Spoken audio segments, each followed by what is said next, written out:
आज 12 जानेवारी थोर तत्वज्ञानी स्वामी विवेकानंद यांची जयंती जी संबंध देशभर युवा दिन म्हणून साजरी केली जाते. सर्वप्रथम स्वामी विवेकानंदांच्या विचार कार्याला कोटी कोटी अभिवादन करतो. युवा दिनाच्या आपल्या सर्वांना हार्दिक शुभेच्छा देतो.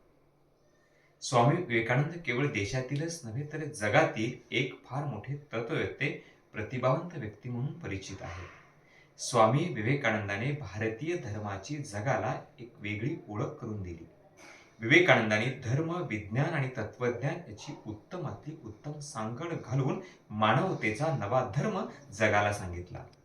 स्वामी विवेकानंद स्त्री-पुरुष समतेविषयी अत्यंत प्रगल्भ होते आणि ते स्पष्ट म्हणायचे की स्त्री यांना आपण पाठीमागे ठेवून देशाच्या विकासाची संकल्पना पूर्ण करू शकत नाही. जसा पक्षी एका पंखाने उडू शकत नाही, तसंच केवळ पुरुषांना सगळ्या गोष्टी देऊन आपण देशाला उन्नतीच्या मार्गावर नेऊ शकत नाही.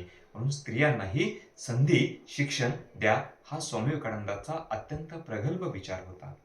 स्वामी विवेकानंद स्त्रियांचं आणि मातेचं महत्त्व पटवून देताना असं म्हणायचे की सुशील मातेच्या पोटी महामानव जन्म घेत असतात. आईच्या संस्कारातूनच बाळांची जडणघडण होत असते. स्वामी विवेकानंदाने एकतेचा, मानवतेचा नवा संदेश जगाला दिलेला आहे.